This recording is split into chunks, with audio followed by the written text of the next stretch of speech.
ሁሉም ያውቀኛል በደላቸውን ይቅር እላለሁ ኃጢአታቸውን ከእንግዲህ አላስብም ይህ ኪዳን አዲስ በማለቱ የፊተኛውን ኪዳን አሮጌ አድርጎታል ያለ ይቀጥላል ስላረጀው ስላፈጀው ያለ የሚቀጥል ሐሳብ አለው ያለፈው ሳምንት ስናነሳ የኪዳን አሁን እንግዲህ በዕብራውያን ጸሐፊ እስካሁን እነዚህን ሐሳቦች ከምዕራፍ 1 ጀምሮ ብዙ አይተን የመጣንባቸው ነገሮች እንዳሉት ሁሉ ወሳኙ መጽሐፍ ቅዱሳችን ወይም ክርስትናችን ለሁለት የከፈለው ነገር ቢኖር የኪዳን ጉዳይ ነው የብሉይ ኪዳንና የአዲስ ኪዳን የሚለው በጣም ገናና የሆነ ራሱ መጽሐፍ ቅዱሳችንን ለሁለት ከፍሎ የዲስፐንሴሽን እና የኪዳን የኮቨናንቱን አካሄድ በሚገርም አይነት መንገድ ያሳየናል እና ባለፈው ጊዜ እንዳነሳውላችሁ ወደ ኋላ አልመለስም በኮቨናንት ወይም ደግሞ በኮቨናንት ቲዮሎጂ 8 አይነት ኪዳኖች እንዳሉ አንስተናል እነዚህ ነገሮች ማወቅ ለምን ይጠቅመናል ብላችሁ ብትሉ ለጠቅላላ ዕውቀት ብቻ ሳይሆን መጽሐፍ ቅዱስ ስንማር ወይም ስናስተምር ወይም ስንሰር ባክግራውንድ ሊኖረን ይገባል ብዬ አስባለሁ በአንዳንድ ጉዳይ ላይ ዝም ብሎ ይሄ ምንድነው አንድ አማርኛ አለ አይደል ምንድነው የሚባለው ጥራስ ምንድነው ምን ነጠቅ ነው እንዳይሆንብን ለምን አንድ ጊዜ አንድ በጣም የምንወደው ወንድማችን ፓስተር ነው በጣም ሼር ሲያደርገን ተሰብስበን በጣም ከባረከኝ ነገር በስደት ዘመን ስንኖር አለ በስደት ዘመን ስንኖር አገልጋይ ምናምን የለንም እዛው ነው ሁላችንም ሄዳናው ማለት ሆርን ኦፍ አፍሪካ ነው በጥቅሉ ልናገር እና የመጀመሪያ ጊዜ በተራ ነበር የምንናገረውና እዛው ነው ሁላችንም ምንም አናቅም አለና ባይብል ላይ እንደዚህ ሲከፍት ኢየሱስ ክርስቶስ 5 እንጀራና 2 ዓሣ ባረከ የሚለው ቃል በጣም ሳነበው አንብቤ አላቅም ደስ አለኝ ይሄ ነገር እንደውም እኛ ከምናልፍበት ችግር እዛ ደግሞ ትንሽ የምግብ እጦት ችግር ስለነበር ከዚህ ጋር ይሄዳል ብዬ እቺን ሼር አረጋለሁ ብዬ ተደስቼ ረስቼ ዘጋውታል ከዘጋውት በኋላ ኬት ላምጣለ ራት እየበላን ነበር የሚያጫውተን በጣም ነበር የተባረኩት ከሁሉ ግን የባረከኝ ምን አለኝ በዚሁ ጀመርና አገልግሎት ስደት ውስጥ ያለን አለ እንግዲህ አጀማመር ልዩ ነው አይደል አሰራር ልዩ ነው እንደሚልና በጣም ከባረከኝ ነገር ስለ አብርሃም ሰምቼ ስሰብክ አብርሃም የሚባል ሰው መጽሐፍ ቅዱስ እንዳለ አላቅም ነበር አለ ግን ስለ አብርሃም ሰብኬ ያውቃለሁ አለ ስለዚህ አንዳንድ ነገር ሁላችንም እኔም ብትጠየቅ እናንተም እንደዛ ትላላችሁ አንዳንድ የመጽሐፍ ቅዱስ ሐሳቦች ከተናጋሪዎቹ አፍ ነው እንጂ የምናውቀው የቱ ጋር እንዳለ እንኳን ማናቅ ብዙዎች አለን አይደል እንደዛ ነው ይሄ ቃል የት ነው ያለው እኔ እንደውም አንዳንድ ወገኖች የሚሉኝ ነገር አለ ይሄ ነገር አሁን ያልከው ነገር መጽሐፍ ቅዱስ ውስጥ አለ ወይስ የራስ ነው የሚሉኝ ሁሉ አለ ስለዚህ ለጠቅላላ ዕውቀት ብዬ ነው ያን ምነግራችኋለሁ እና አሁን ወደዛ አልመለስም እንደዛን 7 ኪዳኖች እንተዋቸውና ዋናው ግን ዛሬ የምንነጋገርበትን የአዲሱን ኪዳን ስለዚህ አዲሱ ኪዳን በክርስቶስ ልቀት ውስጥ ዋናው የአዲሱ ኪዳን ፈጣሪ የአዲሱ ኪዳን ያው ሁለቱም እሱ ጌታ ነው ግን በተለይ በአዲሱ ኪዳን ላይ ዋና የሆነው መጀመሪያ የሆነው ኢየሱስ ነው because አሁን ይሄን በጣም ከመወደው ክፍል ቁጥር 6 ነገር ግን ኢየሱስ መካከለኛ የሆነበት ይላል እሱ ነው የምወደው ትዝ ይላችሁ እንደሆነ ስለ ኮቨናንት ቲዮሎጂ ስትመለከቱ ሁሉም ኪዳኖች ውስጥ በአብዛኛዎቹ ላይ የሰው ስም አለ የኤደን ገነት ኪዳን አለ የመጀመሪያው ሁለተኛው አዳማዊ ኪዳን የሚባል አለ አዳም አለ ከዛ ቀጥላችሁ ስትሄዱ የኖ ኪዳን አለ ኖ አለ ከዛ አብርሃም ኪዳን አለ አብርሃም አለ ከዛ ቀጥላችሁ ስትሄዱ የሙሴ ኪዳን አለ ሙሴ አለ ከዛ ስትቀጥሉ የእስራኤል ምድር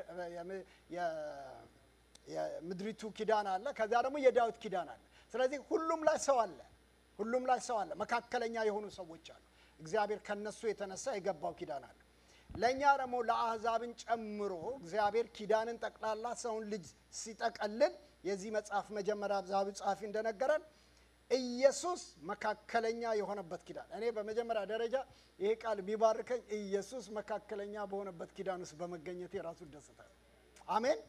በቃ ኢየሱስ መካከለኛ በሆነበት ኪዳን ውስጥ በመገኘቴ በመፈጠሬ በማገልገሌ ደስ ይለኛል። ለምን? መካከለኛው በሱ ዘመን በመሆኔ። ታዲያ እነዚህን 5 ነገሮች ከዛሬ ጋር አንዳንድ ነገሮች ጨምሬ የምነግራችሁ አለ።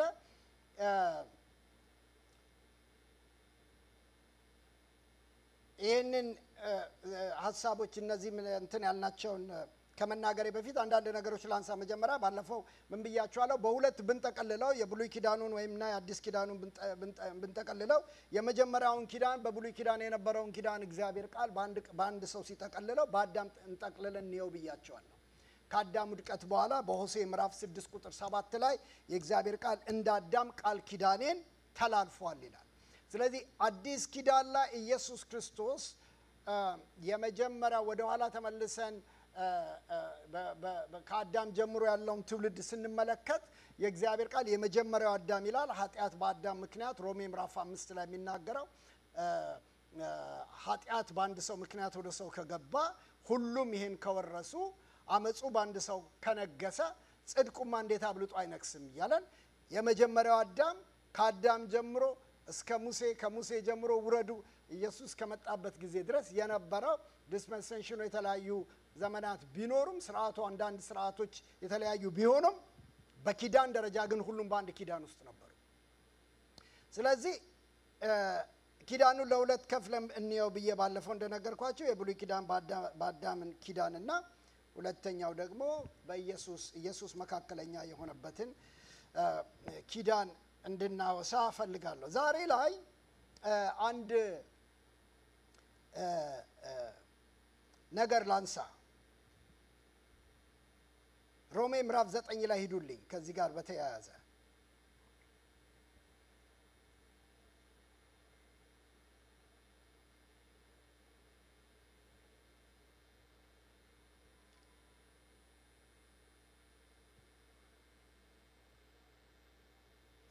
ምናልባት ኦኬ እሱ እንደዚሁ እንዳለ ሮሜ 9 ክፈቱልኝና ያለፈውን ሳምንት ያየናቸውን 5ቱን ነገሮች እዛ ላይ እንደምታዩት በወፍ በረር እንበላቸውና ከዛ ወደዚህ ምዕራፍ እመጣለሁ። የመጀመሪያ ያልነው አዲሱ ኪዳን ኢየሱስ መካከለኛ የሆነበት ነው ብለናል። አሜን።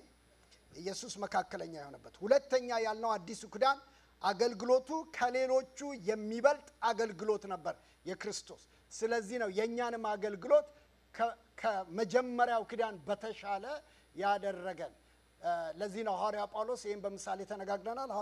ሐዋርያ ጳውሎስ ሁለተኛ ቆሮንቶስ ምዕራፍ 3 እኛ እንደ ሙሴ አይደለንም፣ እኛ በዛኛው ኪዳን አልነበርንም፣ በጥላ በነበረው በመጋረጃ ውስጥ እንዳለ ነው ሳይሆን የእግዚአብሔርን ክብር ክርስቶስን ፊት ለፊት እናየዋለን ብሎ ክርስቶስ የመካከለኛ የሆነበት ኪዳን ክርስቶስ ከሌሎቹ ሊቀ ካህናትና ካህናት በዛኛው ስርዓት በብሉይ ኪዳን ከነበረው ስርዓት የተሻለ አገልግሎት ነበረው ሲለን እንዳትረሱ እኛንም ያካትታል። ምክንያቱም ስለ ክህነት ስናወራ ትዝ ይላችሁ እንደሆነ እኔም በጣም ሁሌ ሳስበው የሚባርከኝ የአሮን ክህነት እና እንደ መልከ ጼዴቅ ስርዓት የክርስቶስ ክህነት ያደረገው ከአንድ ቤተሰብ ከአንድ ዘር ከአንድ አካባቢ አውጥቶ የሁላችን አደረገን። ስለዚህ ይሄ እርስ በርስ ተወራራሽ ነው። ስለ ኪዳኑ ስናነሳ ስለ ክህነት እናነሳለን። ስለ ክህነቱ ስናነሳ በሚቀጥለው እናያለን ስለ ስራይቱ ወይም ደግሞ ስለ መስዋዕትነቱ እናወራለን። ስለዚህ የአዲሱ ኪዳን አገልግሎት የሚበልጥ አገልግሎት ነው ይላል። ሶስተኛ ያየነው እነዚህን ያሉትን ነው በወፍ በረር ያልኳችሁ የተሻለ ተስፋ ቃል ያለው ነው ብሎናል። የተሻለ የተስፋ ቃል ያለው ነው። የተሻለ የተስፋ ቃል አለው ብሎናል። እዛ ቁጥር 6 ላይ ያለውን ቃል ነው የምንደጋገመው። ነገር ግን ኢየሱስ መካከለኛ የሆነበት ኪዳን ከቀድሞ የሚበልጥ እንደሚበልጥ ሁሉ የተቀበለውም አገልግሎት ከነርሱ አገልግሎት ይበልጣል አለ። አያችሁ? ከነ አሮን ከሌሎቹ አገልግሎት ይበልጣል። ይህም የተመሰረተው በተሻለው የተስፋ ቃል ላይ ነው። ይህንን ባለፈው አንስቼላችኋለሁ። ዕብራውያን 11 ላይ ቁጥር 39 እና 40 ላይ የምወደው ጥቅስ ነው ብያቸዋለሁ ባለፈው።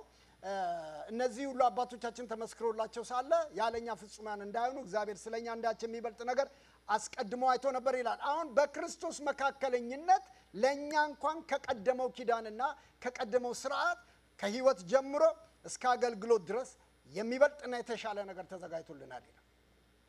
እግዚአብሔር ይባረክ። ይሄ አንዱ ነው። ምክንያቱም አራተኛው የመጀመሪያው ኪዳን የተሻረበት ነው። አዲሱ ኪዳን የተሻረበት ነው። እግዚአብሔር በአዲሱ ኪዳን የቀደመውን አስረጅቶታል። አዲስ በማለት ይሄን አስረጅቶታል ይለናል። እዛው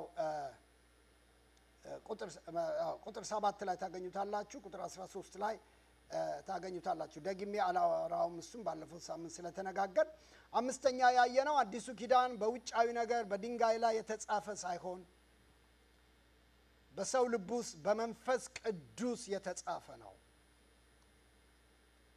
ይሄ ዛሬ አብረን እንድናነሳው ይሄን ሁለቱን ትንሽ ገባ ብለን እናየዋለን። እዚሁ ቁጥር ላይ ታገኙታላችሁ። ከቁጥር 8 ጀምሩ። ነገር ግን እግዚአብሔር በሕዝቡ ላይ ጉልበት በማግኘት እንዲህ ይላቸዋል። አይገርምም? አዲሱ ኪዳን እንዲሁ ስታስቡት ጉድለትን የሚያጠፋ ኪዳን ነው። አሜን። የሰውን ጉድለት ሰውን ብቁ የማያደርገው የነበረውን ስርዓት ሽሮ ብቁ የሚያረግ ኪዳን። ክብር ለእግዚአብሔር ይሁን። በእርሱ ብቃት እኛ ብቁ የሆንበት፣ በእርሱ ፍጹምነት እኛ ፍጹም የሆንበት። እግዚአብሔር ይባረክ። ከእስራኤል ቤት ጋር ከይሁዳ ቤት ጋር አዲስ ኪዳን የሚገባበት ጊዜ ይመጣል ይላል ጌታ። ይህም እነርሱን ከግብፅ ምድር ለማውጣት እጃቸውን በያዝኩ ጊዜ እና ከቅድመ አባቶቻቸው ጋር የገባሁት ኪዳን አይነት አይደለም። ምክንያቱም እነርሱ በኪዳኔ አልጸኑም፣ እኔም ከእነርሱ ዞር አልኩ ይላል ጌታ። እና ቁጥር 10 ከዛ ጊዜ በኋላ ለእስራኤል ቤት ጋር የምገባው ኪዳን ይህ ነው፣ ሕጌም በአእምሯቸው አኖራለሁ በልባቸውም እጽፈዋለሁ። አሁን በጣም የሚገርመው አዲሱ ኪዳን ከውጫዊ ነገር ወጣና ወደ ውስጥ ገባና ስለ ልብና ስለ አእምሮ ማውራት ጀመረ።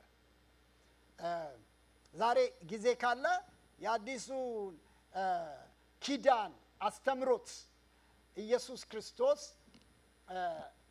በምን እንደጀመረ ብዙ ጊዜ እኔም ራሴ ሳጠና አንዳንድ ነገሮች ውስጥን እግዚአብሔር ኢንስፓየር አድርጎ ስላሳየኝ ነው እንጂ በዛ መንገድ አስቤውም አላቅም። ከዚህ በፊትም በዛ መንገድ አስተምሬ አላቅም። ግን እሱ ጋር ስመጣ ነግራቸዋለሁ። ለካስ ኢየሱስ ክርስቶስ የአዲሱን ስርዓትና የአዲሱን ኪዳን ስርዓት ወደ ህዝቡ ሲመጣ ማስተማር ነበረበት።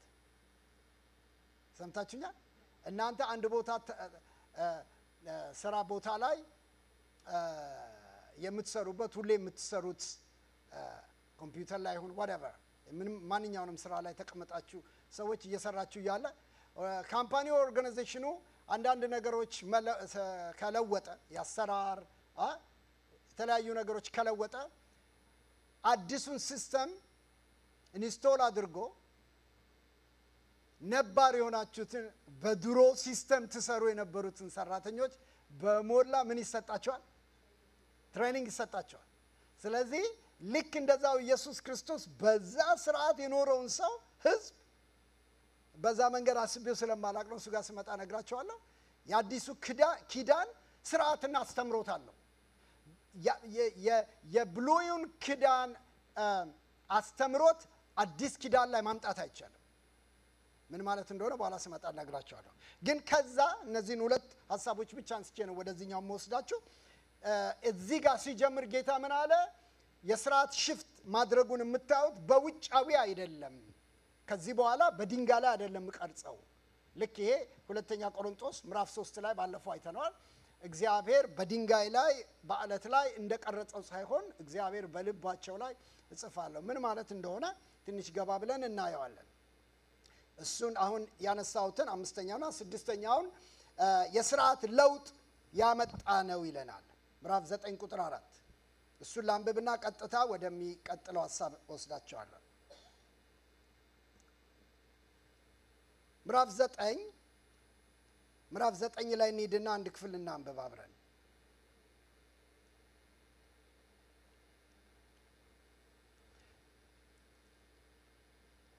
እዚህ ተመልከቱ ከቁጥር 1 ጀምሮ የመጀመሪያው ኪዳን ብሎ ጀመረ። የመጀመሪያው ኪዳን የአምልኮ ሥርዓትና ምድራዊ መቅደስ ነበረው። ድንኳን ተተክሎ ነበር። በመጀመሪያው ክፍል በደንብ በዝርዝር ያሳየናል። ድንኳን ተተክሎ ነበር። በመጀመሪያው ክፍል መቅረዙ ጠረጴዛውና የመስዋዕቱ ህብስት ነበረበት። ይህም ስፍራ ቅድስት ይባላል። ከሁለተኛው መጋረጃ በስተኋላ ቅድስተ ቅዱሳን የተባለ ክፍል ነበር። የዚያም ውስጥ የወርቅ ማዕጠንትና በወርቅ የተለበጠ የኪዳኑ ታቦት ነበሩ። ይህም ታቦት መና ያለበት የወርቅ መሶብ፣ የለመለመች የአሮን በትርና ኪዳኑ የተጻፈበት ጽላት ይዟል። በታቦቱም ላይ የስርየት መክደኛውን የሚጋርዱ የክብር ኪሩቤል ነበሩ። አሁን ግን ስለ እነዚህ ነገሮች በዝርዝር መናገር አልችልም አለ። እኔም አልችልም፣ እሱም አልችልም ከስላለ እሱ አልቻለውን እኔ አልችልም። ኦኬ ቁጥር 6 ሁሉም በዚህ መልክ በጣም ነው የምወደው እኔ በተለያየ መንገድ ሰብኬ ስለማቀኝ ሁሉም በዚህ መልክ ከተዘጋጀ በኋላ ይላል። ተመልከቱ ይሄ የቀድሞውን የመጀመሪያውን ኪዳን ካህናት አገልግሎታቸውን ለመፈጸም ዘወትር ወደ ድንኳኒቱ መጀመሪያ ክፍል ይገባሉ። ነገር ግን ውስጠኛው ክፍል የሚገባው ሊቀ ካህን ብቻ ነበር ይላል። ብቻ ነበር የሚገባው በአመት አንድ ጊዜ ብቻ ሲሆን ስለ ራሱ ኃጢአትና ህዝቡ ባለማወቅ ስላደረገው ኃጢአት የሚያቀርበውን ደም ሳይስከቱ አይገባም ነበር። የመጀመሪያይቱ ድንኳን ቆማ እስካለች ድረስ ወደ ቅድስተ ቅዱሳን የሚወስደው መንገድ ገና እንዳልተገለጠ መንፈስ ቅዱስ ያሳያል ይላል። ዋው! ይህም ለአሁኑ ዘመን ምሳሌ ሲሆን የሚቀርቡት መባና መስዋዕት የሚያመልከውን ሰው ህሊና ተመልከቱ ፍጹም ሊያደርገው አልቻሉም። እነዚህ ሁሉ አዲሱ ሥርዓት እስኪመጣ ድረስ የሚደረጉ የምግብና የመጠጥ እንዲሁም የተለያዩ የመንጻት ሥርዓቶች ናቸው። ቀና በሉ። አሁን ይሄ በጣም የሚገርም ኃይለኛ ነገር የሚያሳየን ነገር አለ። የመጀመሪያው ኪዳን ላይ በጣም በሚገርም አይነት ስዕል አስቀምጦታል። አሁን እናንተ ይሄንን ያነበብነውን ክፍል ዝም ብላችሁ ጉግል አድርጋችሁ ምንድነው የሙሴ ታበርናክል ብላችሁ ቼክ ብታደርጉ እነዚህን አቀማመጦችን በስዕል ታያቸዋላችሁ ማለት ነው። ስለዚህ ጻፊው ልክ እንዳልኳችሁ ከዛ ከብሉይ ኪዳን ሥርዓት የመጡ ስለሆነ ለዛ ኦዲየንስ ስለሆነ እየነገረ ያለው ለነሱ ፒክቸር የሚያደርግላቸው ነገር በደንብ በሚያውቁትና የሚያውቁትን ነገር ነገራቸውና እነዚህ ሁሉ ከዚህ እቺ ቁጥር 6 በኋላ ያለችው ነገር ናት። ሁሌ ባነበብኩት ቁጥር ህይወቴን እንትን የሚያደርገኝ ሁሉም በዚህ መልክ ከተዘጋጀ በኋላ ይላል ካህናት አገልግሎታቸውን ለመፈጸም ዘወትር ወደ መጀመሪያይቱ ድንኳን ወደ ውስጠኛው ክፍል ሲገቡ ይሄ ሁሉ ሥርዓት አለ። ይሄ ሁሉ ነገር ተደርጎ አኮምፕሊሽ መደረግ የሚገባው ነገር በሰው ህይወት ውስጥ አይሆንም ማለት የሚገርመው ምንድን ነበረ ሥርዓቱ አቅም ያጣው?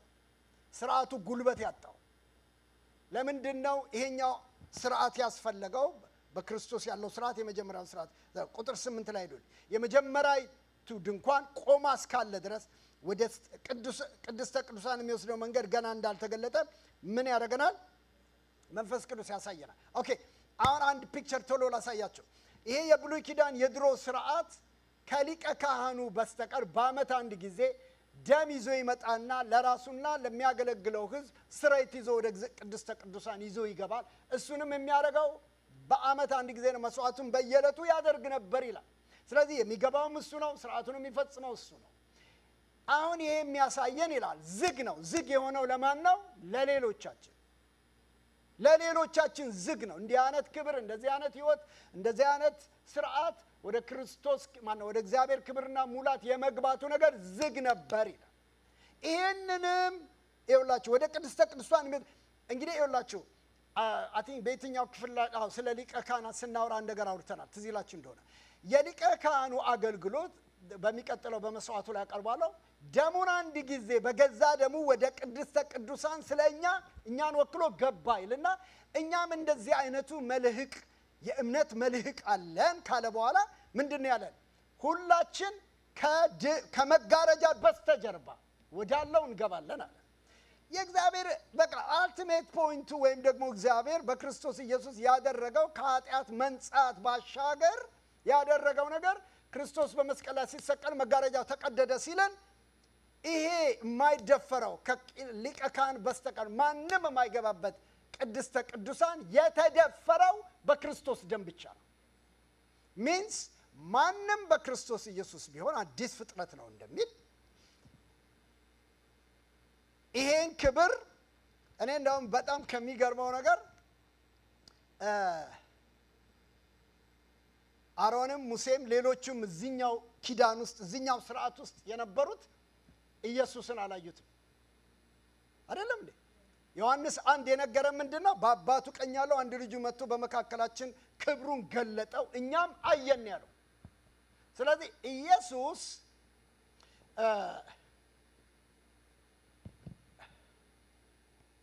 እንደዚህ ልበላችሁ መጋረጃው ተከፍቶ ወደ ውስጥ ገብተን ሌላ ነገር አናይም። ኦሬዲ አይተነዋል። የሰማኝ ሰው አለ? ኦሬዲ አይተነዋል። የእግዚአብሔር ቃል ሲናገር ከመጋረጃው አሁንም ወደሱ ዞር ባሉ ጊዜ ማንን ያዩታል ያለው? ጌታ ክርስቶስን ያዩታል አለ። እኛ እኮ አይተነዋል። አሁን መጋረጃ ውስጥ አይደለን። ይሄንን ጳውሎስ የነገራቸው ሁለተኛ ቆሮንቶስ አሁንም ብሉይ ኪዳን ሲነበብ በዛው ስርዓት ውስጥ ናቸው፣ በመጋረጃ ናቸው ለሚላቸው ነው። እነሱ ዞር ቢሉ ሌላ የሆነ መጋረጃ ውስጥ የሆነ ነገር ሰርፕራይዝ የሚያደርገን ነገር የለም። የእግዚአብሔር ቃል ጳውሎስ አንድ ቦታ ላይ ሲናገር የክብሩ ጌታ በእናንተ መካከል መኖሩ ነው ብሎናል። አሜን። ጌታ ያለን አንድ ነገር ምንድነው? እኔን ያየ ማንን አየ አለ? አብን አይቷል ብሎናል። ስለዚህ እንዲህ ልበላችሁ እዚህ ጋር ምን ብሎ ይናገራል? ቁጥር 9 ላይ ወረድ ብላችሁ ስታነቡ ይህም ለአሁኑ ዘመን ምሳሌ ሲሆን አለ። ምሳሌነቱን ሲናገር የሚቀርቡት መባና መስዋዕት የሚያመልከውን ሰው ሕሊና ፍጹም ሊያደርጉት አልቻሉም። ስለዚህ ሁሉ ነገር ተዘጋጅቶ አቅም ያጣው ምንድነው? ይኸውላችሁ የአምልኮ ስርዓት ሁሉ ተዘጋጅቶ የሚያመልከው ሰው ማምለክ ካልቻለ በጣም ያሳዝናል አይደለም? የአምልኮ ስርዓት ሁሉ ተዘጋጅቶ የሚያመልከው ሰው በኋላ መጣበታለሁ ማምለክ አልቻለም ይላል። ለምን? ስርዓቱ ስለሌለ አይደለም። አምልኮ ከሙት ሕሊና ነፃ መውጣት ስለሆነ። ሰምታችሁኛ? ምናል እሱ ጋር ስመጣ ነግራቸው አምልኮ በኋላ መጣለሁ። አምልኮ ማለት ከሞተ ሕሊና ነፃ መውጣት ነው እንጂ አምልኮ ማለት የሆነ ስርዓት መፈጸም አይደለም።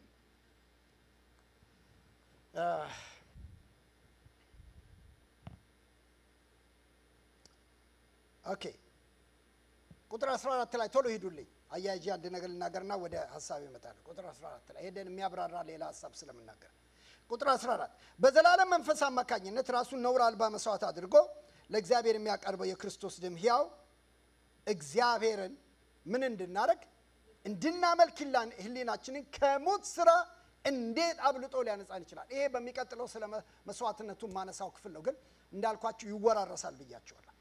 ይሄ የአዲሱ ኪዳን ስርዓት ከውስጥ ነው የሚጀምረው። ውስጥን በማንጻት ነው የሚጀምረው። ውስጥን በመቀደስ ነው የሚጀምረው። ውስጥን ለአምልኮ ለእግዚአብሔር ማገናኘት ነው የሚጀምረው። እግዚአብሔር የሚያወራው በአይምሮአችን ውስጥ ነው። እግዚአብሔር የሚያወራው ከልባችን ጋር ነው። እግዚአብሔር የሚጽፈው በመንፈሳችንና በውስጥ ማንነታችን ላይ ነው። የሚገርመው ደግሞ ይሄ ትንቢት የተነገረው በብሉይ ኪዳን በኤርምያስ ዘመን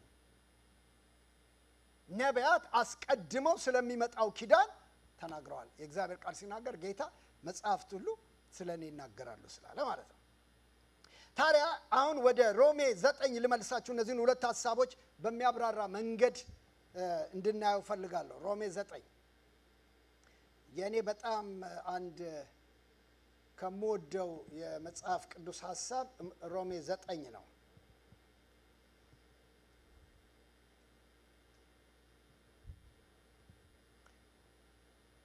ሮሜ 9 በክርስቶስ ሆኜ እውነትን እናገራለሁ አልዋሽም፣ ሕሊናዬ በመንፈስ ቅዱስ ይመሰክርልኛል ይላል። ኦኬ በድሮ ኪዳን ላይ ሕሊናዬ ይመሰክርልኛል የሚል የለም። አዲስ ኪዳን ላይ ነው ሕሊናዬ ይመሰክራል ማለት የተጀመረው። ለምን? መዳን ማለት ከሞተ ሕሊና ነፃ መውጣት ስለሆነ አሜን። ታላቅ ሐዘንና የማያቋርጥ ጭንቀት በልቤ ያለ ለወገኖቼ ስል ስለ ወንድሞቼ እኔ ራሴ የተረገምኩና ከክርስቶስ ተለይቼ የተጣልሁ እንደሆንኩ እንኳን እወድ ነበር። እነዚህ ሁሉ አይደሉም አሁን እኔ የምናገርበት። ቁጥር 4 እነርሱም የእስራኤል ሕዝብ ናቸው ይልና ፕሊዝ ከዚህ በኋላ ያለውን በደንብ ስሙልኝ። የመጀመሪያ ምን መሆን ይላል በሉልኝ ፕሊዝ፣ በደንብ አስምሩባት። እሷን በጣም ስለምወዳት ልጅ መሆን።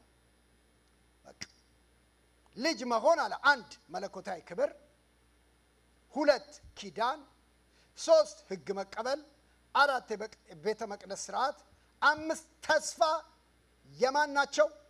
የነርሱ ናቸው ይላል። አሁን እነዚህን ሐሳቦች በጣም በእውላችሁ ይሄ የአንዱ የአዲሱ ኪዳን ስርዓት ለውጥ እዚህ ጋር ነው የምናየው። እሱን በደንብ ላሳያችሁ ፈልጋለሁ። ምንድነው የሚለን? ልጅ መሆን አሜን። አሁን አንዳንዴ እንግዲህ ይሄ በጣም ከሚያሳዩን ወገኖቼ በጣም ከምወደው ደጋግመን የዚህ መጽሐፍ ዋና ሐሳብ የዕብራዊ ጸሐፊ ሲጀምር እኔም ይሄን ትምህርት ሲጀምር እንደነገርኳችሁ ልጁ ማን ነው በሚል ነው። እግዚአብሔር በልጁ ተናገረን ያለን። በኋላም ሁሉም ነገሮች ላይ ልጅን እያገነነ ልጅን እያከበረ የመጣው የዕብራዊ ጸሐፊም በመጽሐፍ ቅዱሳችንም ላይ ሊቀ ካህን እንኳን ሲሾም ካህን ሾማል አላለም። ማንን ሾመ ነው የሚለው? ልጁን ሾመ ነው ያለን። ስለዚህ እግዚአብሔር የመጀመሪያው ሁሉ ጊዜ ሊያሳስበን የሚወደው ነገር የልጁ ጉዳይ ነው ብያቸዋል። ኢየሱስ ክርስቶስ በዚህ ምድር ላይ መጥቶ ሲሰብክም ሲያስተምርም ከሰዎች ጋር ያልተግባባበት ምክንያት በነብይነቱ አይደለም በልጅነቱ ነው ብያቸዋል። እግዚአብሔርም በአደባባይም በማንኛውም ጉዳይ ላይ ስለ ኢየሱስ ሲያወራ የቀባው ታላቅ ነብይ አላለንም። እንደ ልብ የሆነ ልጄ ብሎ ነው የነገረን ያለው። ስለዚህ ልጅነት ምንድነው የሚለውን ለኛም ደግሞ ወደኛ ስናመጣው የምታውቁት ነው። ዮሐንስ 1 ላይ ቁጥር 12 ጀምሮ ለተቀበሉት በስሙ ለሚያምኑ ለነርሱ የእግዚአብሔር ልጆች የሆኑ ዘንድ ስልጣን። ይሄው በጣም ይገርመው የእግዚአብሔር ልጆች አደረጋቸው አላለንም፣ ስልጣን ሰጣቸው ይላል። ልጅነት ስልጣን ነው ማለት ነው። አሜን ነው። አዎ ልጅነት ስልጣን ነው። እና አሁን ወደዛ ነገር ውስጥ በዝርዝር ስንገባ የሮሜ ላይ ጳውሎስ ምን ብሎ ይናገራል? ልጅ መሆን አለን። በቃ ልጅ መሆን እነዚህ 5 ነገሮች በእኔና በእናንተ ላይ ታዘዋል። እነዚህ 5 ነገሮች የመጀመሪያ መለኮታዊ ክብር ይላል። እኔ ግን እንዲህ ላድርገው ሲኩዌንሱን ልለውጠው። ምንም ማለት የግድ በሲኩዌንስ የተጻፈ ስላልሆነ ምክንያቱም አሁን እየተማርንበት ያለበት ዋናው ሐሳብ ስለ ኪዳን ስለሆነ ለምንድን ነው የማነሳው?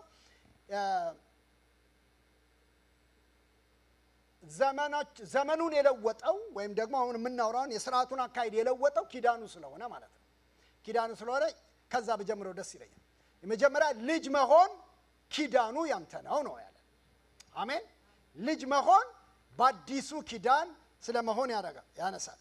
ለምሳሌ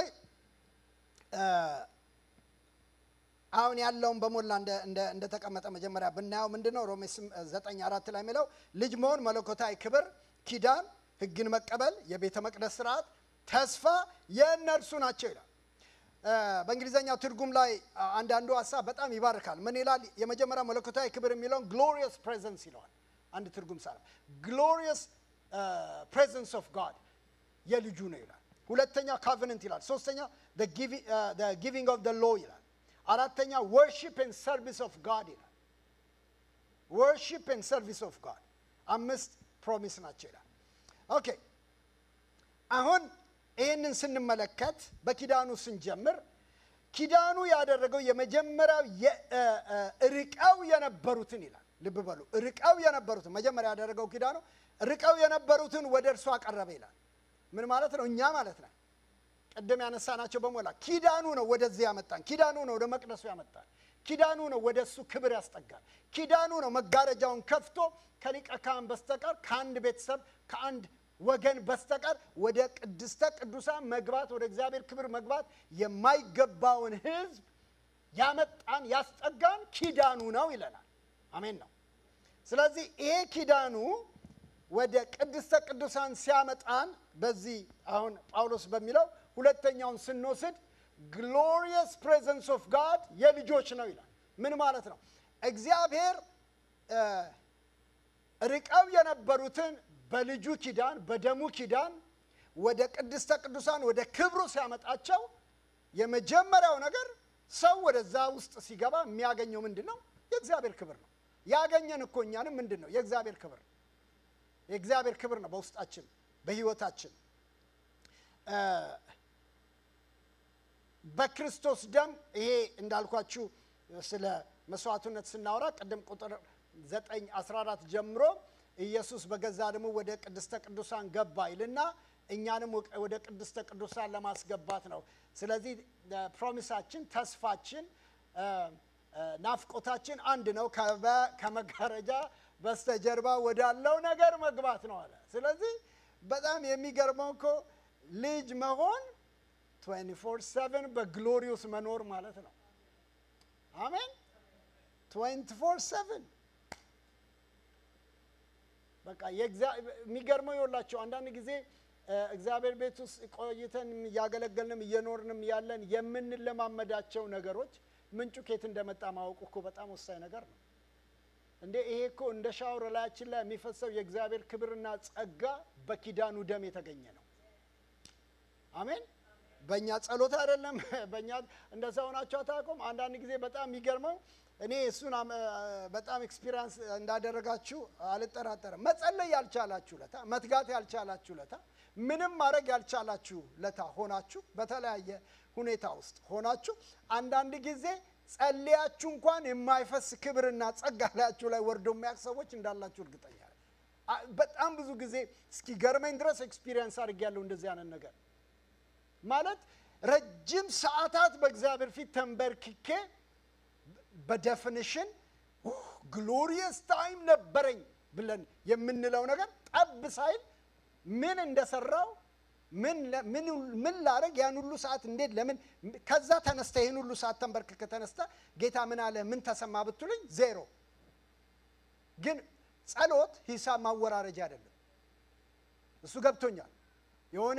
የሆነ እዛ ተንበርካችሁ የሆነ ሱቅ ገንዘብ ይዛችሁ ሄዳችሁ የሆነ ነገር ገዝታችሁ እንደመምጣት አይደለም ጸሎት። ምንም ጠብ ያለ ነገር እንዳለም ሳይታወቅ ተነስተ ስራ ሰርተህ ልትሰራ ትችላለህ። እሱን አውቀዋለሁ። ግን አሁን በዚህ በኤክስፒሪየንስ በእኛ ቋንቋ ላውራው ፈልጌ አንዳንድ ጊዜ የሆነ ግሎሪየስ ነገር ደግሞ ላያችሁ ላይ መጥቶ 10 ደቂቃቱን 30 ደቂቃ ላያችሁ ላይ የሚፈሰው ጸጋና መንፈስ ቀኑን ሙሉ ስትነዱ ትውላላችሁ። ያ የመጣው ከትጋት ሳይሆን ልጅ መሆን glorious presence of God ያንተ ነው ብለዋል። እና ይኸውላችሁ መጸለይ ጥሩ ነው፣ መትጋት ጥሩ ነው። እነዚህን ሁሉ ሰዎች እንዲተጉ እናበረታታለን፣ እንተጋለን። የራሱ ዓላማ አለው። ነገር ግን አሁን ማወራላችሁ በልጅነት የመጡት ነገር ከኛ ማንነት አይደለም። እኔ ቤት የተወለዱት ልጆች እናንተ ቤት የተወለዱት ልጆች የመብራት አይከፍሉም አይደለም? ሬንት አይከፍሉም።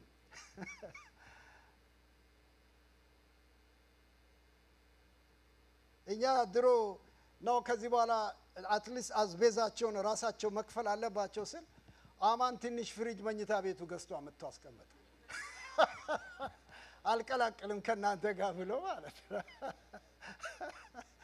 you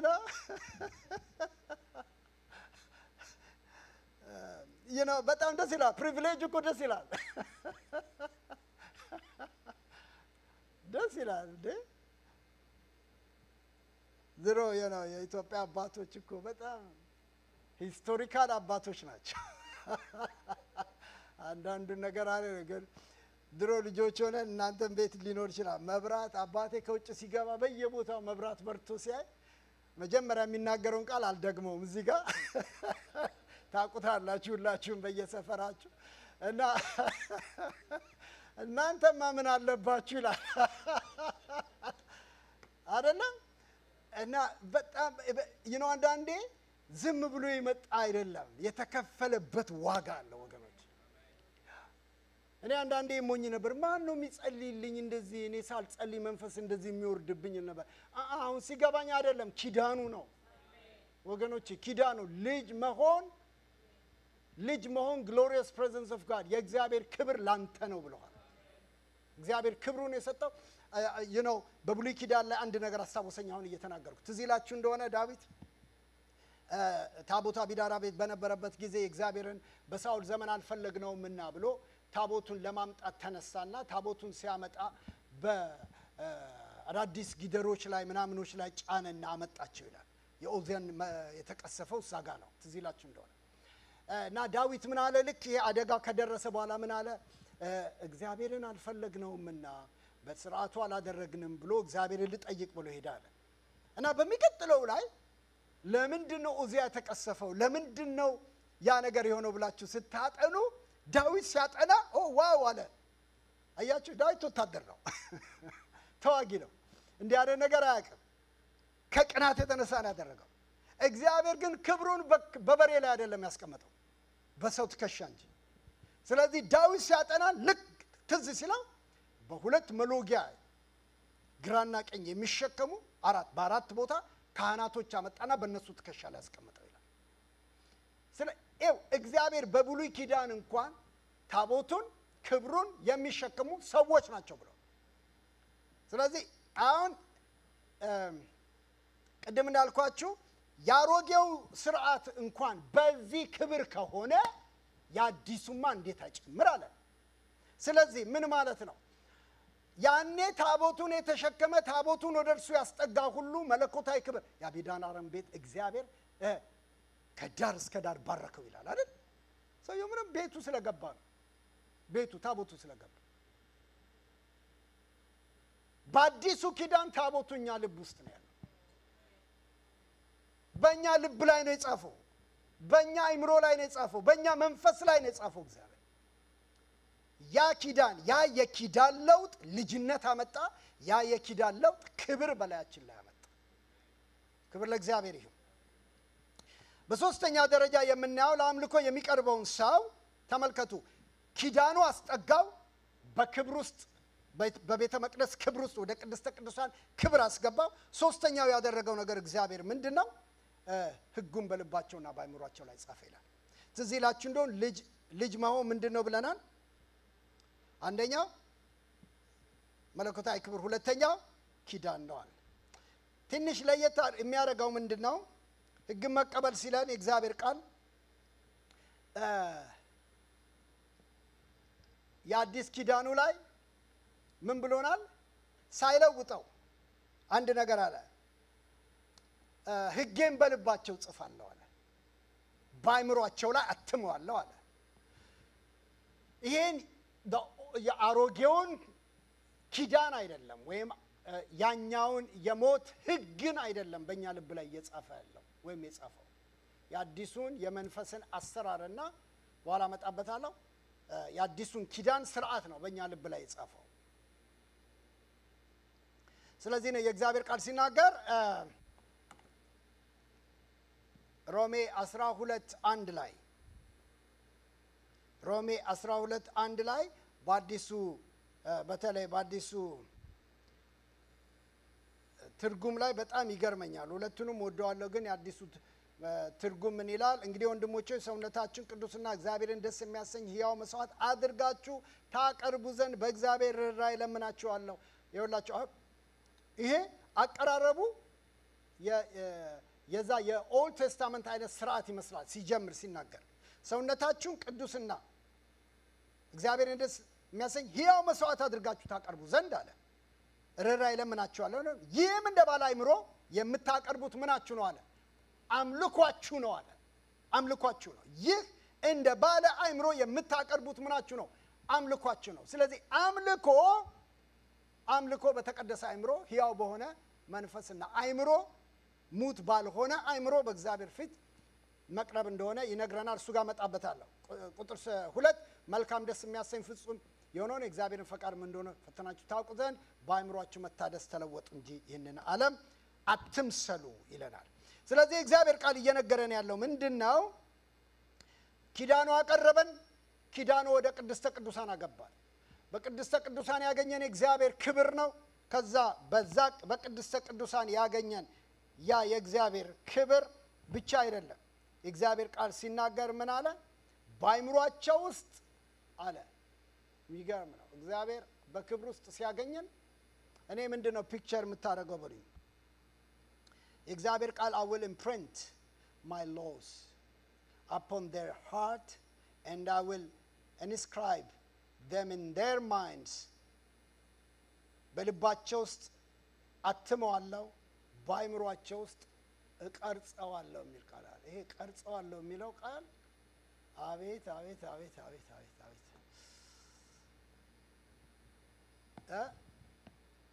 ቅርጽ ታውቃላችሁ አይደል? ቅርጽ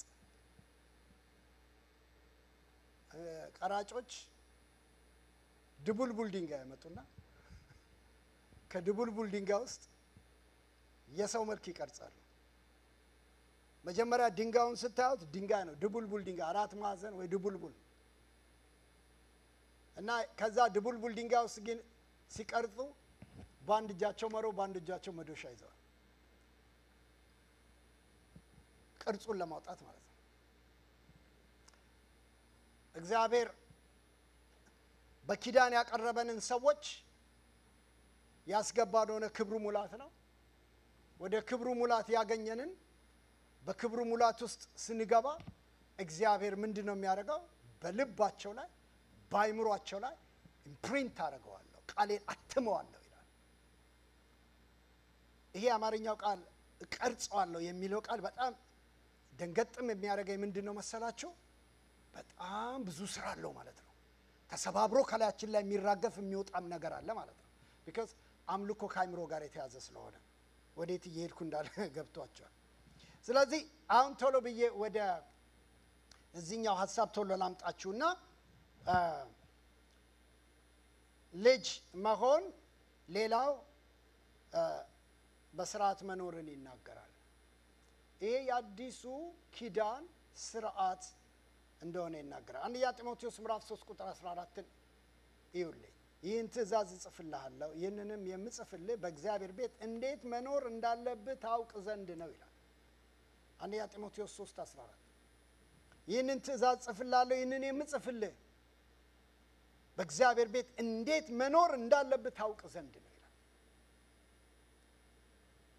ስለዚህ እግዚአብሔር በአዲሱ ኪዳን ላይ ስርዓት አትሟል፣ ስርዓት ሰጥቷል። ወደ መቅደስ ያስገባው ሰው በመቅደስ ውስጥ ሲያገኘው ሕጉን በድንጋዩ ላይ ትቶ በሰው ልብ ውስጥ እንደጻፈው ሁሉ በአይምሯችን በልባችን ላይ የተጻፉት ነገሮች በስርዓት እንድንኖር ያደርጉናል። በመጨረሻ አምስተኛው ልጅ ማለት ያለን በተስፋ መኖር ነው። ዕብራውያን 10 ቁጥር 23 ላይ አምነን የምንናገርበትን ተስፋ አጥብቀን እንያዝ ይላል። ሃሌሉያ።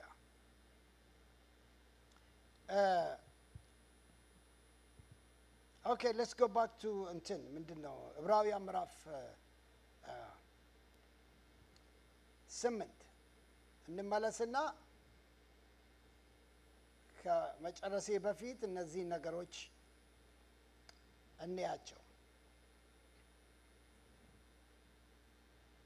የሥርዓት ለውጥ ያልካችሁ ልጅነትን አመጣ፣ በክብር መኖርን አመጣ፣ በሥርዓት መኖርን አመጣ። እግዚአብሔር በውስጣችን ኪዳኑን ጻፈ፣ በተስፋ እንድንኖር አደረገን። ሰባተኛ የሚነግረን የተጠሩት የዘላለም ተስፋ እንዲቀበሉ የመጣ ኪዳን ነው። የተጠሩት አዲሱ ኪዳን የተጠሩት የዘላለም ተስፋ እንዲቀበሉ የመጣ ኪዳን ነው። ምዕራፍ 9 ቁጥር 15 ላይ አለልን። ምዕራፍ 9 ቁጥር 15 ላይ ስታነቡ ስለዚህም የተጠሩት ተስፋ የተሰጠውን የዘላለም ስርዓት እንዲቀበሉ ክርስቶስ የአዲስ ኪዳን መካከለኛ ሆነ ይለናል። የተጠሩት እኛ ተስፋ የተሰጠውን የዘላለም ርስት እንዲቀበሉ ክርስቶስ የአዲስ ኪዳን መካከለኛ ሆነ ይላል። ሃሌሉያ። በመጀመሪያው ኪዳን ስር በነበሩበት ጊዜ የሰሩት ኃጢአት ነፃ ለማውጣት ቤዛ ሆኖ መጥቷል ይላል። ይሄ እንግዲህ 8ኛው ነው።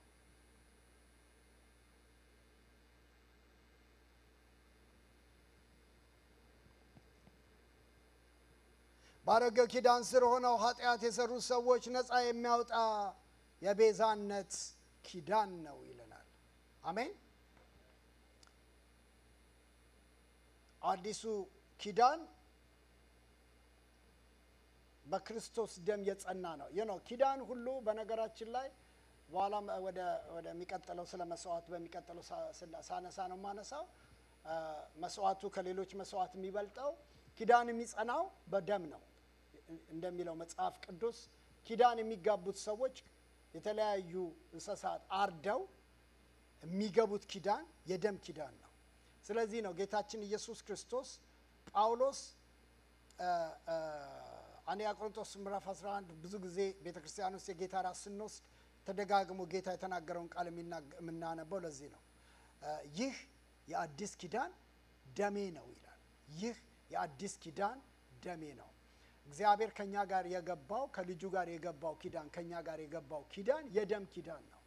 ያ የደም ኪዳን ደግሞ በክርስቶስ ኢየሱስ የሆነው ኪዳን ከፈሰሱት ማንኛውም በየትኛውም ዘመን ከፈሰሱት የኪዳን ደሞች ትልቁና የመጨረሻው የበላይ የሆነው ደም እሱ ስለሆነ እሱ ጋር ስመጣ እናገራለሁ። ግን 9ኛ የምናየው የክርስቶስ ደም የጸና ኪዳን ነው። ምዕራፍ 9 ቁጥር 18 ይሁንና የመጨረሻ ሐሳቦቹን ተናግሬ ወደ ማጠቃለያ ይመጣለሁ። ስለዚህም የመጀመሪያው ኪዳን ከቁጥር 16 እናንብበው። ኑዛዜ በሚኖርበት ጊዜ የተናዛዡን ሞት ማረጋገጥ ግድ ነው። ምክንያቱም ኑዛዜው የሚጸናው ሰውየው ሲሞት ብቻ ነው። ነገር ግን ተናዛዡ በሕይወት እስካለ ድረስ ኑዛዜው ዋጋ አይኖረውም። ግድ መሞት አለበት ማለቱ ነው። ስለዚህ የመጀመሪያው ኪዳን እንኳን ያለ ደም የጸና አልነበረም። የመጀመሪያው ቁጥር 22 ላይ ውረዱልኝ። ያውን ስለዛ ስርዓት ያወራና ቁጥር 22 ላይ በእርግጥ ከጥቂት ነገሮች በስተቀር ሁሉም ነገር በደም መንጻት እንዳለበት ሕጉ ያዛል። ደም ሳይፈስ ምን የለም? ስርየት የለምና። በቃ ደም ሳይፈስ ይሄንን በሚቀጥለው ነው ማነሳው። ስለ መስዋዕቱ ሳወራ የጸናው በክርስቶስ ደም ነው። ይሄ ቀላል ቃል እንዳይመስላችሁ ወገኖች። ምክንያቱም ይሄ በጣም ምን ይባርካል በሉኝ። ለምንድን ነው በየጊዜው በየዓመቱ በየጊዜው ሊቀ ካህኑ ደም እየያዘ ወደ ቅድስተ ቅዱሳን መግባት ያስፈልጋል? ይሄኛው አዲሱ ካህን አለ ስለ ክህነት ሲያወራ እንደ ቀድሞ አይነት ካህን አይደለም። እንደሱ ቢሆን ኖሮ ኮርማና በግ በየጊዜው ማረድ ነበረበት። ኢየሱስ ግን አንዴ ነው ደሙን መስዋዕት ያደረገው። ደሙ ለዘላለም አጸናው ይላል። በተለይ አንድ ቃል አለ ጳውሎስ በቆላስያስ ላይ የሚናገረው ሞደው እግዚአብሔርም ከዓለም ጋር ራሱን ሲያስታርቅ በልጁ በመስቀል ደም በኩል ነበር ይላል። ያ በመስቀል ደም ራሱን እግዚአብሔር ከዓለም ጋር ያስታርቅ ነበር የሚለው አረናው እዚህ ተናግሬ እንዳላልከም ፕሮባብሊ በሚቀጥለው አነሳዋለሁ ስለ መስዋዕትነቱ ሲያወራ የደሙ በነፍቶች ወይም በደሙ የመጡት ነገሮች ሪደምፕሽን ብትሉ ጀስቲፊኬሽን ብትሉ all those እኛ በክርስትና ህይወት ውስጥ ጽድቃችን ክርስቶስ ነው ስንል ቅድስናችን ክርስቶስ ነው ስንል የተላበስነውና ያገኘነው በክርስቶስ ደም ወደኛ የመጣውን በእምነት የተቀበልነው ህይወት ነው። ይሄ ክብር ለስሙ ይሁን አሜን። ስለዚህ ምን ይለናል? ይሄኛው ኪዳን በደሙ የጸና ነው ይላል። ሌሎቹ ኪዳን ለምንድን ነው 8 ጊዜ እግዚአብሔር በየጀነሬሽኑ በየዲስፐንሴሽኑ ኪዳን ያስፈልገው? በየኪዳኑ የተደረገው ደም የጸና አልነበረም። በየኪዳኑ የተደረገው ቀደም ምዕራፍ 10 ነው ምዕራፍ 9 ላይ ስናነብ ስርዓቱ ሁሉ ተከናውኖ የአምልኮ ስርዓቱ በሞላ የሚደረገው ነገር ሁሉ ለአገልግሎት የሚያስፈልገው ነገር ሁሉ ተዘጋጅቶ የሚያመልከውን ህዝብ ግን ፍጹም ሊያደርገው አልቻለም ማለት ነው። የክርስቶስ ደም ግን የመጨረሻ ነው ይላል። ክብር ለስሙ ይሁን። የመጨረሻው 10ኛው አዲስ ኪዳን ይሄ አዲሱ ኪዳን በክርስቶስ ትምህርት ላይ የተመሰረተ ኪዳን ነው። በክርስቶስ ትምህርት ላይ የተመሰረተ ኪዳን ነው። አሁን ሁላችሁ ማቴዎስ 5 ሄዱና በወፍ በረር ቶሎ አንድ ነገር እናያለን። ማቴዎስ 5 ቅድም ያልኳችሁ ነው። ኢየሱስ ክርስቶስ መጀመሪያ ወደ ምድር ሲመጣ እየሰበከ የመጣው የመጀመሪያ የስብከት ርዕሱን የሚነግረኛል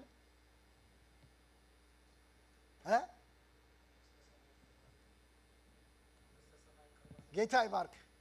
መንግስተ ሰማያት ስለ እግዚአብሔር መንግስት ኢንትሮዲዩስ ያደረገው ጌታ ኢየሱስ መጀመሪያ ወደ ምድር መጥቶ የሰበካቸው ያስተማራቸው ብል ይሻለኛል። በተለይ ቶሎ በሉና በወፍ በር እንድናየው ይሄ ማቴዎስ 4ን መጀመሪያ ማቴዎስ 4:23ን ይውልኝ። ኢየሱስ በምኩራባቸው እያስተማረ የእግዚአብሔር መንግስት የምስራችን ቃል እየሰበከ በሕዝብ መካከል ማንኛውንም ደዌና ሕማም እየፈወሰ በመላው ገሊላ ይዘዋወር ነበር። ይሄ ሙሉ ለሙሉ የኢየሱስ አገልግሎት በዚህ የተሞላ ነበር። በማስተማር ስለ መንግስቱ በመስበክ በመካከላቸው ደዌን እና ሕመምን በመፈወስ አጋንንትን በማውጣት ታምራቶችን በማድረግ ማለት ነው። ኦኬ ይሄ እንዳለ እኔ አሁን ከዚህ ጋር ማነሳላችሁ ምንድነው በጣም ብዙ ጊዜ ቤተክርስቲያን ውስጥ አሮን ነው የእናንተን አላቅም እኔም ራሴንም ነገሮችንም ስታዘብ የተራራው ስብከት ብዙ ጊዜ አይሰበክም አይደል? ብዙም ሰው ደግሞ አቴንሽን አይሰጠው። ለምን እንደሆነ አላቅም ኢንክሉዲንግ ራሴንም ጨምሬ ነው ይሄን የምናገረው ያለው። ነገር ግን ይሄን ክፍል ሳጠና አንድ የገረመኝ ነገር ምንድነው ኢየሱስ ክርስቶስ መጥቶ የአዲሱን ኪዳን ስርዓት ኢንትሮዲዩስ ያደረገው በተራራው ስብከት ነው።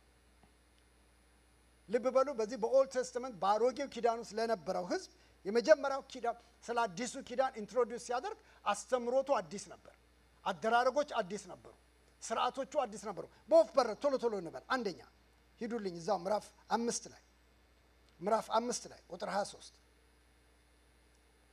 ስለዚህ መባህን በመሰዊያ ላይ ለእግዚአብሔር በምታቀርብበት ጊዜ ወንድምህ የተቀየመብህ ነገር መኖሩን ትዝ ቢልህ መባህን በዚያ በመሰዊያ ፊት ተወው። በመጀመሪያም ሄደ ከወንድም ጋር ተስማማ፣ ከዚያም ተመልሰ መባህን ለእግዚአብሔር አቅርብ። የመጀመሪያው በኢየሱስ ክርስቶስ አስተምሮት ውስጥ የመጀመሪያው ወንድምህ ከመባህ ይበልጣል የሚል ነው። ይሄ የአዲሱ ኪዳን ስርዓት ትምህርት ነው። ወፍ በር ነው ብያቸዋለሁ። ወደፊት ምናልባት ማስተማር ካለብኝ አስተምረዋለሁ። ግን የመጀመሪያው ወንድምህ ከመባ ይበልጣል። ከምታቀርበው መስዋዕት እንደው በጣም ከሚገርመኝ ነገር መባህን ተወው የሚል ቃል አለ። እያደረክ ያለው ነገር ተወው። ወንድምህ ከምታገለግለው ከምታደርገው ነገር በላይ ነው።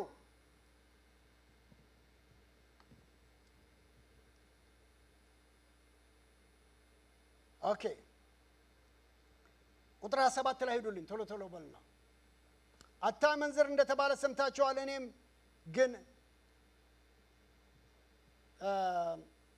እኔ ግን እላችኋለሁ ሴትን በምኞት አይን የተመለከተ ሁሉ በልቡ ከእርሷ ጋር ምን አድርገዋል? አመንዝረዋል። ኃጢአት ድርጊት ሳይሆን ሐሳብ ላይ ይጀምራል አለ።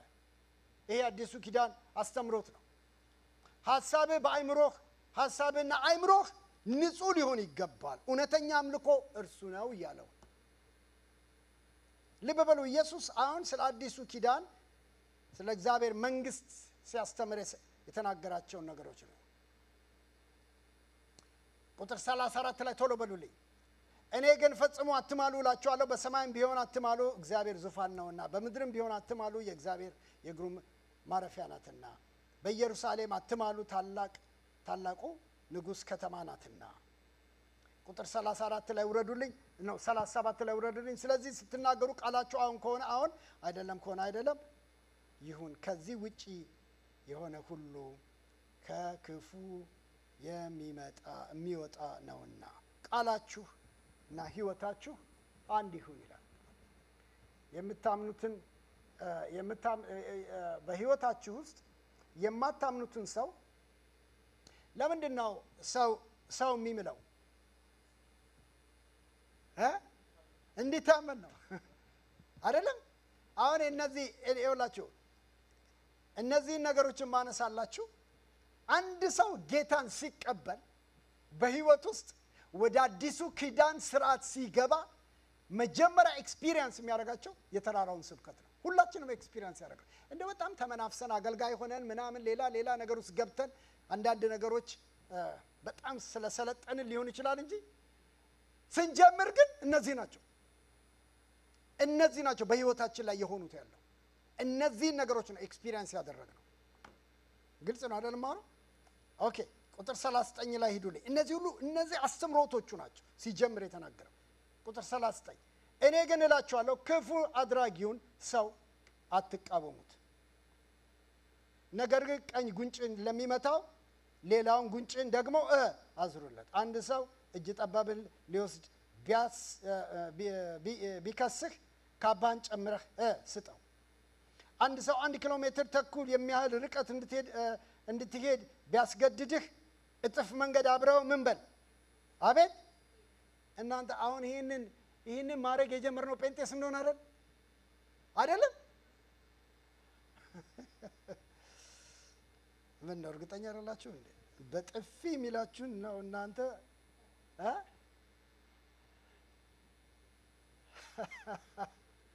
አንድ ጉንጭን የሚለን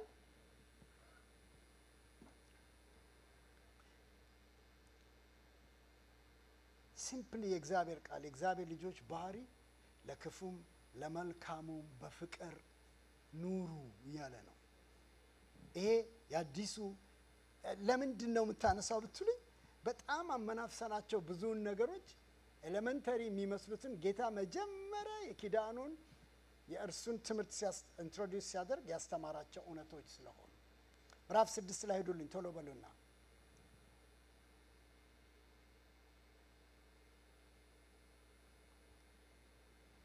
ቁጥር 6 ምዕራፍ 6 ቁጥር 1 ሰዎች እንዳይውላችሁ መልካም ስራችሁን በፊታቸው ከማድረግ ተጠንቀቁ። እንዲሁ ካደረጋችሁ ከሰማይ አባታችሁ ዋጋ አታገኙ። በሰዎች ዘንድ ለመከበር ብለው በየጎዳናው በየምኩራብ ጥሩምባ እንደሚያስነፉ ግብዞች እናንተም ለድሆች ምጽዋት በምትሰጡበት ጊዜ ይታይልኝ ብላችሁ አታድርጉ። እውነት እላችኋለሁ እንዲህ የሚያደርጉ ዋጋቸውን ሁሉ ምን ብለዋል? ተቀብለዋል። እግዚአብሔር ፊት ዋጋ ያለው ህይወት እንዲኖራችሁ የታይታ ሳይሆን የተሰወረ ህይወት ይኑራችሁ እያለ ነው በአንድ ቃል።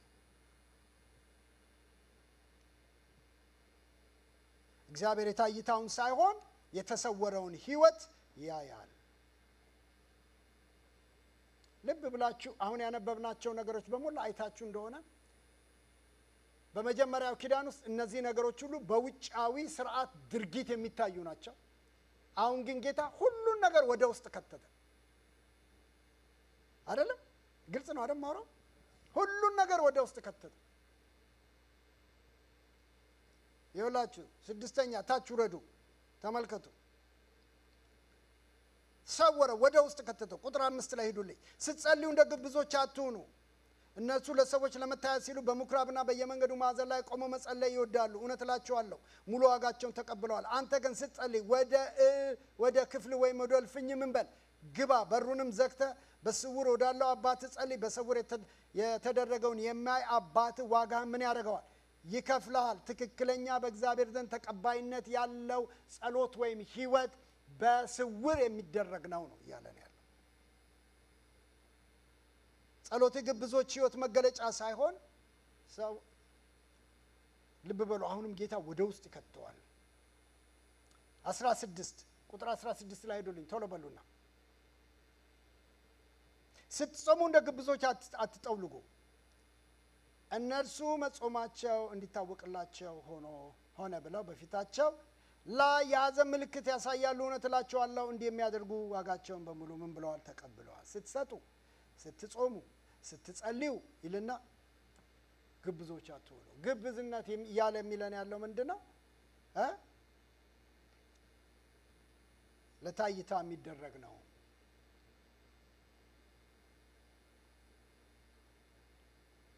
ቁጥር 4 ላይ ሄዱልኝ ቶሎ በሉና ደርሰናል። አንድ ሰው ሁለት ጌቶች ማገልገል አይችልም ማለት አንዱን ጠልቶ ሌላውን ይወዳል ወይም አንዱን አክብሮ ሌላውን ይንቃል የሚገርም አይደል እግዚአብሔርና ገንዘብን በአንድነት ዋው ለብቻ ማገልገል ይቻላል ማለት ነው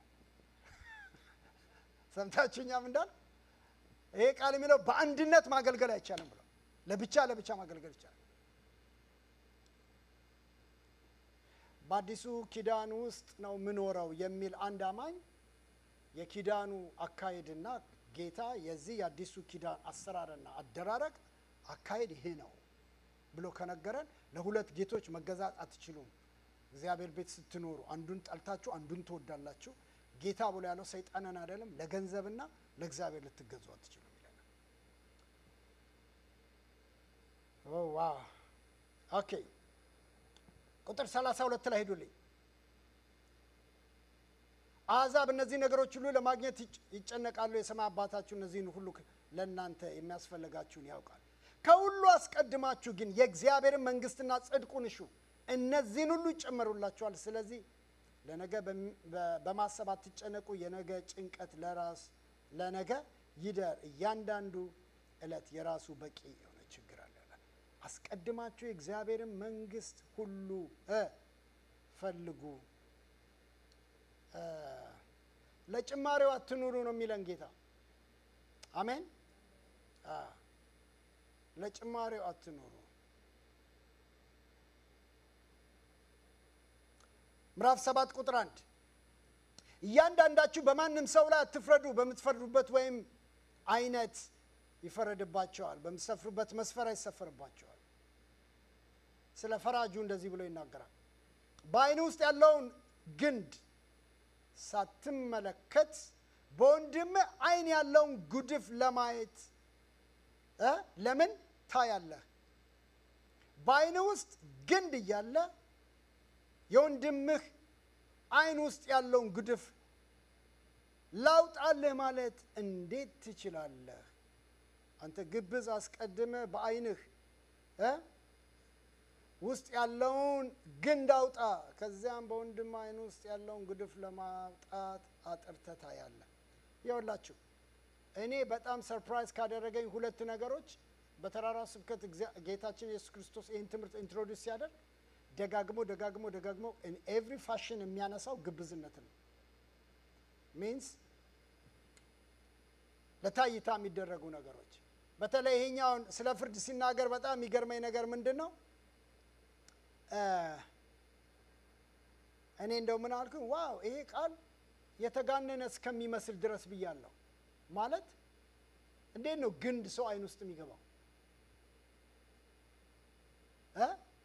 ሊሆን አይችልም አይደል ግንድ አይን ውስጥ ሊገባ አይችልም አይደል ግን ጌታ የሚለው ነገር ምንድነው የግንድ ያክል ነው ማለት ነው የጋረደ እና ሰውየው ግንድ አይኑ ላይ ቁጭ ብሎ ትንኝ እንዴት እንዳየ የሚገርም ነው አንዳንድ ሰው ግንድ አይቶ ነው ትንኝ አይቶ ግንድ ካላየ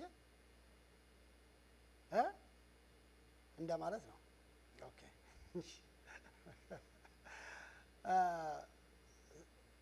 ምዕራፍ 7 ቁጥር 7 ላይ ሄዱልኝ ለምኑ ይሰጣችኋል ፈልጉ ታገኛላችሁ አንኳኩ በሩ ይከፈትላችኋል የሚለምን ሁሉ ይሰጣል የሚፈልግ ያገኛል ለሚያንኳኳ ሁሉ በሩ ይከፈታል ይሄ አዲሱ ስርዓት ላይ እግዚአብሔር ጌታችን ያመጣው ለምናችሁ ፈልጋችሁ አንኳኩታችሁ ከእግዚአብሔር ዘንድ የምታጡት ነገር የለም በመጀመሪያ ደረጃ ይሄ በጣም ይባርከኝ ነገር ለአዲሱ ኪዳን ህዝብ ሲሰጥ ጌታ ሲያስተምር ዮሐንስ ወንጌል ላይ በስሜ የምትለምኑትን ሁሉ አባባቴ ያደርገዋል ማለት ለምነን ፈልገን ጠይቀን የመቀበልን ስልጣንና መብት ራሱ በአዲሱ ኪዳን ለኛ የተሰጠ ነው አሜን የመሰማት ኪዳን አለን የመቀበል ኪዳን አለን የመግባት ኪዳን አለን ይለናል እነዚህን ሁለቱን የቀሩትን አንብብላችሁ ቁጥር 13 ላይ በጠባቡ በር ግቡ ወደ ጥፋት የሚወስደውን መንገድ ትልቅ በሩም ሰፊ ነውና ብዙዎች በዚያ ይገባሉ ወደ ህይወት የሚያደርሰው ግን መንገዱ ቀጭን በሩም ጠባብ ነው የሚገቡባትም ጥቂቶች ብቻ ናቸው ይላል የአዲሱ ኪዳን አካሄድና አደራረግን ጌታ ሲናገር የአዲሱ ኪዳን መንገድ ጠባብ ነው ሰፊ አይደለም ብሎ የአዲሱ ኪዳን መንገድ መርጠን የምንገባበት መንገድ ነው ሳምበሪ አይደለም ለኛ የሚመርጥልን እግዚአብሔር በራሳችን ህይወት እንድንመርጥ ያደረገው ነገር አለ ቁጥር 21 ላይ ሄዱልኝ ቶሎ በለው እነዚህን ሁለቱን ተናግሬ እንጸልያለን በሰማይ ያለውን የአባቴን ፈቃድ ሳይፈጽም ጌታ ሆይ የሚለኝ ሁሉ ወደ መንግሥተ ሰማይ አይገባም የአዲሱ ኪዳን አገልግሎት የእግዚአብሔርን ፈቃድ መፈጸም ብቻ ነው እያለን ነው ጌታ ግልጽ ነው አይደል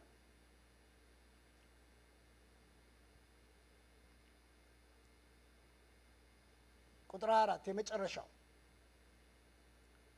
እንግዲህ ይህንን ቃሌን ሰምቶ በተግባር የሚያውል ቤቱን በአለት ላይ የሰራን ብልህ ሰው ይመስላል ዶፍ ወረደ ጎርፍም ጎረፈ ነፋስም ነፈሰ ያንንም ቤት መታው በአለት መሰረት ላይ ስለተመሰረተ አልወደቀም ይህን ቃሌን ሰምቶ በተግባር የማያውለው ግን ቤቱን በአሸዋ ላይ የሰራ ሞኝ ሰው ይመስላል ዶፍ ወረደ ጎርፍም እያለ ይቀጥላል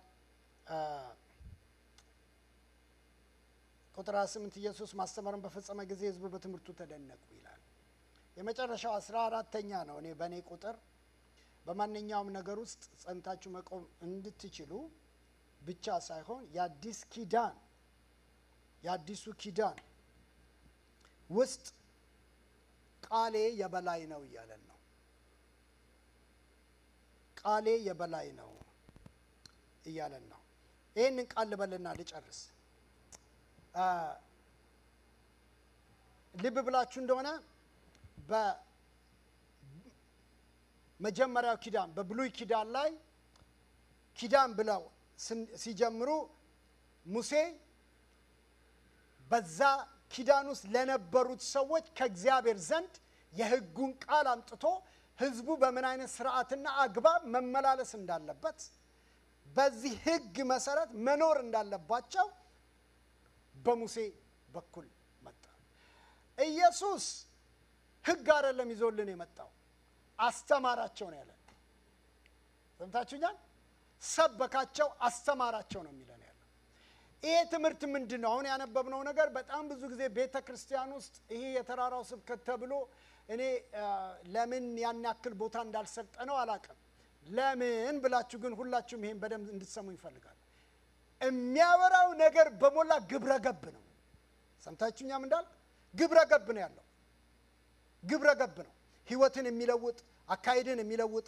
አስተሳሰብን የሚለውጥ አደራረግን የሚለውጥ የህይወት ባህሪን የሚለውጥ የህይወት ዘይቤን የሚለውጥ ነው እነዚህን ስርዓቶች በህይወታችን በኑራችን በቤተክርስቲያን ውስጥ በማንነታችን ውስጥ ተክለናቸው መሰረታችን ሳናደርግ ሌሎቹን መንፈሳዊ ነገሮች በላያችን ላይ ብንከምር ዋጋ የለውም ነው የሚለን ምክንያቱም ኢየሱስ የተራራውን ስብከት የዘጋበት የመጨረሻው ቃል የሚባርከኝን ወደዚህ የመጣው ሳስበው የነበረው ነገር ልንገራችሁ ለምንድን ነው በአዲሱ ኪዳን ላይ ቃሉ የመጨረሻ የሆነው ሰምታችሁኛል ሌላ ነገር አይደለም በመጀመሪያው ኪዳን ላይ ነቢያቶች አሉ ሌሎች አሉ እነሱ ሁሉ የሚያደርጓቸው ነገሮች ሁሉ ዋና ነበር ለእስራኤል ህዝብ ለምሳሌ ላንሳላችሁ ሙሴ በሚያገለግልበት ዘመን ላይ በሰዱቃውያንና በፈሪሳውያን መካከል ያለውን ልዩነት ይጠቀምበት የነበረው ምንድነው ለአንዳንዶች የህግ ጸሐፍቶች ህግን እንዲነካባቸው አይፈልጉም አንዳንዶች ደግሞ በመላእክት መገለጥ በጣም ኢምፕረስድ የሚሆኑ አሉ ጳውሎስ አንዳንድ ቦታ ላይ ያሉበትን ሁኔታ ያመቻቸ ራሱን የእግዚአብሔርን ቃል የሚገልጥበት ነገር አለ በአዲሱ ኪዳን ግን ኢየሱስ ክርስቶስ የበላይ ያደረገው ቃሉን ነው ሰምታችሁኛል ከምንም ነገር በላይ ቃሉን ነው ለዚህ ነው ቤቱን በቃሌ ላይ የመሰረተ ያለ ህይወቱን በቃሌ ላይ በእግዚአብሔር ቤት በአዲሱ ኪዳን ውስጥ ምንም አይነት ኤክስፒሪየንስ የበላይ ሊሆን አይችልም ምንም አይነት ልምምድ መሰረት ሊሆን አይችልም መሰረቱ የእግዚአብሔር ቃል ብቻ አሜን ነው የእግዚአብሔር ቃል ብቻ ለዚህ ነው ከእግዚአብሔር ቃል ጋር እንደውም ወደዚህ የመጣው ምን አስብ ነበር መሰላችሁ ዮሐንስ ወንጌል ምዕራፍ 1 ሲጀምር የአዲሱን ኪዳን ክርስቶስን ሲያስተዋውቀን በጣም ወደዚህ የመጣው መኪና ውስጥ አንድ ነገር ኢንስፓየር አደረገኝ ዮሐንስ ወንጌል ምዕራፍ 1 ቁጥር 1 ምን ብሎ ነው የጀመረው በመጀመሪያ ቃል ነበር ብሎ ፒሪድ በመጀመሪያ ቃል ነበር አለ። ቃልም በእግዚአብሔር ዘንድ ነበር፣ ቃልም እሱ ራሱ እግዚአብሔር ነው አለ። እና ምን ልላችሁ ነው? የእግዚአብሔር ቃል ቃሉን ላከ፣ ምን አረጋቸው ይለናል? ፈወሳቸው ይለናል።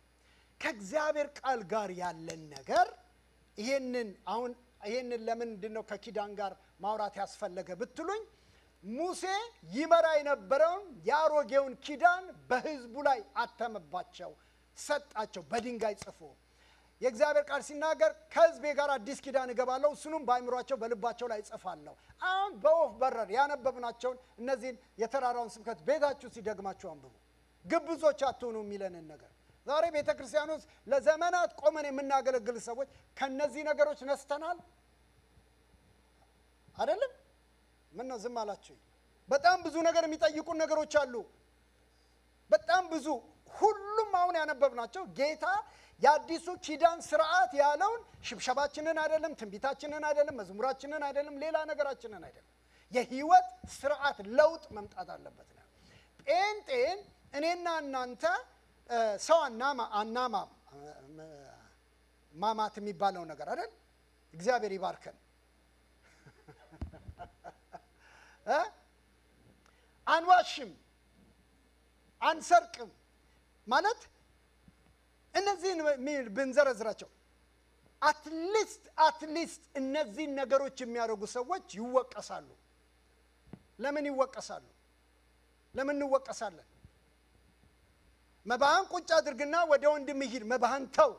ጌታ ኮሚኒኬት እያደረገ ያለው በመጀመሪያው ኪዳን ስርዓት አዲስ ኪዳን ስርዓት ፈጠረ። ወደ ሴት ድሮ ከሴት ጋር ያመነዘረ እንደዚህ ነው ተባለ። አሁን ግን አለ ጌታ ኖ በምኞት ያያት ወይም ያየ አመንዝሯል አለ። ስለዚህ ምንድነው ብላችሁ ብትሉኝ አንድ ሰው እንዳመነዘረና እንዳላመነዘረ ራሱ ያውቀዋል።